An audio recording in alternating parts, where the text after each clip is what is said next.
नमस्कार, मैं जितेंद्र चतुर्वेदी। आखिर सुप्रीम कोर्ट में ऐसा क्या हुआ कि कपिल सिब्बल फट पड़े। इधर सॉलिसिटर जनरल भारत सरकार का पक्ष रख रहे थे और उधर कपिल सिब्बल अपना आपा खो बैठते हैं।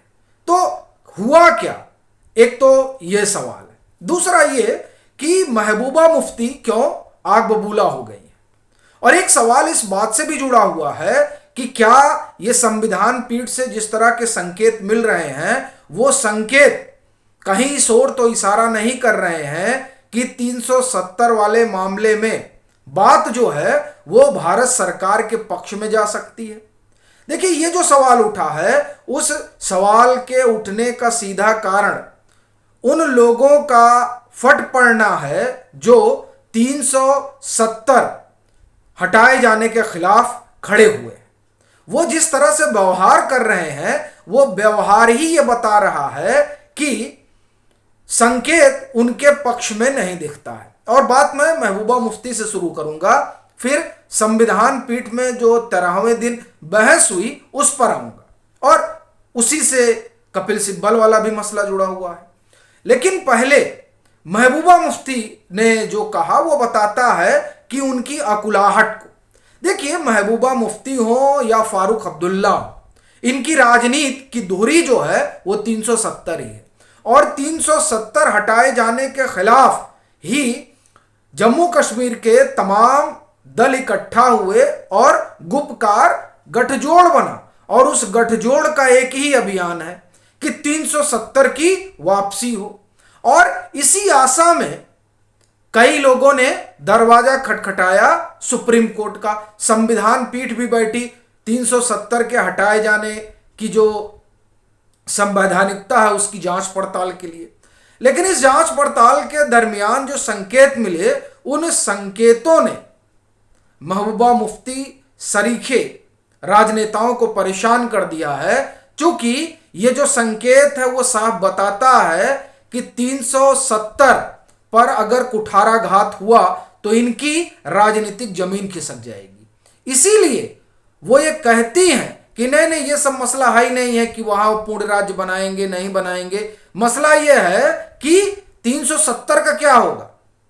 और ये इसलिए मसला है क्योंकि इसी पर उनकी राजनीतिक विरासत टिकी हुई है, उनका राजनीतिक भविष्य टिका हुआ है।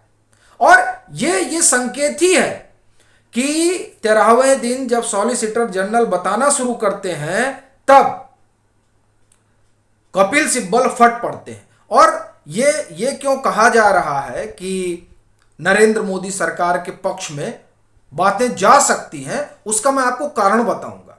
एक तो जो संविधान पीठ का अपना ऑब्जर्वेशन वही है, उससे बड़ी बात यहां आप बेसिक स्ट्रक्चर की आ गई है कि दरअसल अब मसला जो है वो उसी बेसिक स्ट्रक्चर पर आकर खड़ा हो गया है जिसकी दुहाई 18 वकील मिलकर पिछले 40-45 घंटों में दिया गया, जिसमें एक तर्क ये रहा कि अब तो ये बेसिक स्ट्रक्चर के सरीखा हो गया है।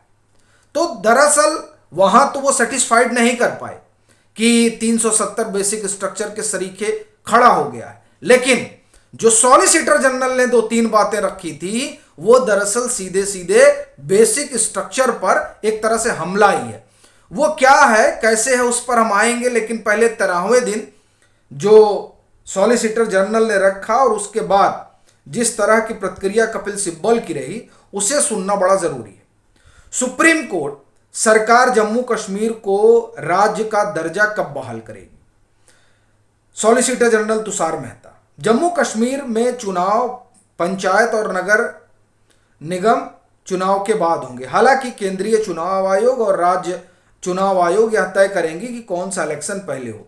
इसके लिए हम कोई निश्चित समय सीमा नहीं बता सकते हैं, लेकिन हम यह स्पष्ट करना चाहते हैं कि केंद्र शासित प्रदेश का दर्जा जो है वो अस्थायी है। फिर उन्होंने कहा कि जम्मू कश्मीर, यानी सॉलिसिटर जनरल ने, कि जम्मू कश्मीर को पूर्ण राज्य बनाने के लिए विकास हो रहा है सरकार की ओर से। अब ध्यान से सुनिएगा, यह जवाब जब आया तब कपिल सिब्बल एक तरह से तिलमिला गए। यह जवाब सुनिए, फिर कपिल सिब्बल ने जो सवाल उठाया उस पर हम आते हैं। एसजी ने कोर्ट को बताया कि 2018 से 2023 की तुलना में आतंकवादी घटनाओं में 45.2% की कमी आई है और घुसपैठ में 90% की कमी आई है। पथराव जैसे कानून और व्यवस्था के मुद्दों में 97% की कमी आई है। सुरक्षा कर्मियों की हताहत में 65% की कमी आई है। 2018 में पथराव की घटनाएं 1767 थी, जो 5 साल में अब शून्य है। 2018 में संगठित बंद 52 थे, अब वह शून्य है। ये जैसे ही ये मुद्दा पॉलिसी से जुड़ा हुआ है, लेकिन बड़ी चीज यह है कि 370 हटाए जाने के बाद किस तरह से वहां का प्रशासन और वहां की कानून व्यवस्था में बदलाव आया है, ये बता रहे थे सॉलिसिटर जनरल। और चूंकि अब चुनाव की बात हो रही है, तो जब चुनाव की बात हो रही है तो चुनाव के लिए यह भी देखा जाता है कि वहां कानून व्यवस्था किस तरीके से है। तो अब चूंकि कानून व्यवस्था सुधर रही है, वहां पर चीजें बड़ी तेजी से बदल रही हैं, तो इसलिए चुनाव के अनुकूल भी परिस्थितियां बन रही हैं। तो वो जल्दी होगा, लेकिन तारीख नहीं बताई जा सकती। अब इसी पर जो है कपिल सिब्बल जो है वो उठ खड़े हुए। उन्होंने कहा कि क्या अदालत अनुच्छेद 370 की वैधता पर विचार करते समय इसे ध्यान में रख रही है। ये देखिए, यह कुलाहट जो है उसका कारण अभी मैं आगे आपको बताता हूं। सुप्रीम कोर्ट ने इस पर कहा, सीजीआई ने स्पष्ट किया कि बेंच संवैधानिक आधार पर अनुच्छेद 370 के हटाने की वैधता का निपटारा करेगी और चुनाव या राज्य से संबंधित तथ्य उसे प्रभावित नहीं करेंगे। फिर कपिल सिब्बल ने कहा कि जो 5000 लोग नजरबंद हैं और पूरे राज्य में धारा 144 लागू है, तो ऐसे में कोई बंद कैसे हो सकता है। माने अगर उपद्रवियों को आपने जेल में डाल दिया है तो ये भी खल रहा है। अदालत को इस क्षेत्र में नहीं जाना चाहिए। अब बताइए, अब ये भी डिक्टेट किया जाएगा। इस पर सीजीआई ने कहा कि हमने केंद्र सरकार से चुनाव पर रोड मैप मांगा है, उन्होंने हमें यही दिया है, लेकिन संवैधानिक मुद्दों पर हम फैसला करेंगे। इसके बाद कपिल सिब्बल ने कहा कि तथ्य अदालत के विवेक में जाएंगे, क्योंकि वो यह दिखाने की कोशिश कर रहे हैं कि इतना बड़ा बदलाव कैसे हुआ।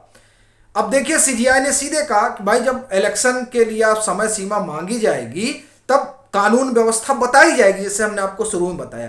तो ये तमाम चीजें जो है ये खटक रही हैं कि 370 हटने के बाद देखिए किस तरह का माहौल बन गया, निवेश आ रहा है, पर्यटन आ रहा है, और ये रोज पत्थर उठा उठा के जो फेंके जाते थे सब बंद हो गया है। ये सब बातें नागवार गुजर रही हैं। और अब आप देखिए कि जो संविधान पीठ की तरफ से संकेत है, उस संकेत ने सबसे ज्यादा परेशान किया। और जो पीछे हुआ मैं उस पर नहीं जा रहा हूं। 3 बातें मोटे तौर पर दिखाई दे रही हैं। पहला, धर्मनिरपेक्षता जो है वो बेसिक स्ट्रक्चर का हिस्सा है, और वो जम्मू कश्मीर का हिस्सा नहीं था, चूंकि वहां 370 था।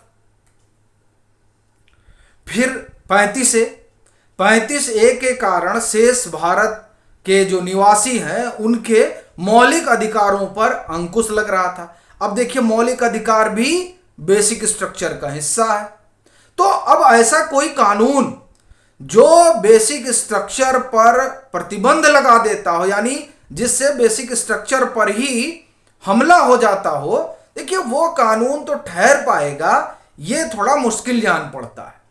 क्योंकि ये जो बेसिक स्ट्रक्चर की डॉक्ट्रिन है, ये डॉक्ट्रिन तो सुप्रीम कोर्ट ने दी है, और वो खुद कहता है कि आप ऐसा कोई कानून नहीं बना सकते हैं जिसके कारण बेसिक स्ट्रक्चर पर चोट पहुंचे। लेकिन ये जो कानून है, ये जो प्रावधान है 370, और इस प्रावधान के तहत जो तमाम चीजें जोड़ी गई हैं, जिसमें 35A, तो ये जो है ये दरअसल सीधे सीधे बेसिक स्ट्रक्चर के ये जो 2 कंपोनेंट हैं उस पर हमला करते हैं। तो अब इसका बने रह पाना तो बड़ा मुश्किल मालूम पड़ता है, क्योंकि फिर आपको ये करना होगा कि बेसिक स्ट्रक्चर वाले जो डॉक्ट्रिन है उसे डिफाइन करना होगा, मॉडिफाई करना होगा।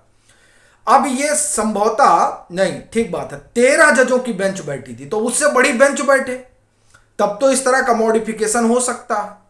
तो जो परिस्थितियां हैं और जिस तरह से संविधान पीठ का अपना ऑब्जर्वेशन है कि ये अस्थायी है और जम्मू कश्मीर ने अपनी संप्रभुता जो है वो भारत सरकार के सामने सरेंडर कर दी थी जब समझौता हुआ था। फिर संविधान इनका अकेला नहीं था, 62 रियासतें रहीं, 286 रियासतें संविधान बनाने की कगार में, मतलब पाइपलाइन में थी। फिर इंस्ट्रूमेंट ऑफ जब एसेशन हुआ तो उसी समय सारी चीज़ें स्पष्ट हो गई थी। विशेष राज्य का दर्जा तो इन्हें दिलवाया गया एक तरीके से कहा जाए, तो ये तमाम चीज़ें स्पष्ट हैं। इसलिए ये जो खेमा है उस खेमे में बड़ी हलचल है, और यही कारण है कि जो 370 के पैरोकार हैं वो इन दिनों सबसे ज़्यादा परेशान है, क्योंकि उन्हें लग रहा है कि संविधान पीठ का जो रुख है वो धीरे धीरे साफ होता जा रहा है, और वो जितना आईने की तरह साफ हो रहा है उतना ज़्यादा ही परेशानी बढ़ रही है उन लोगों की जो बेसिक की कल्पना किए बैठे हुए थे और जिसे एक झटके में संविधान पीठ ने खारिज कर दिया था। बाकी आपकी अपनी क्या राय है ज़रूर साझा करें। मतांतर से नहीं जुड़े हैं तो जुड़ें, वीडियो को लाइक करें और खूब शेयर करें।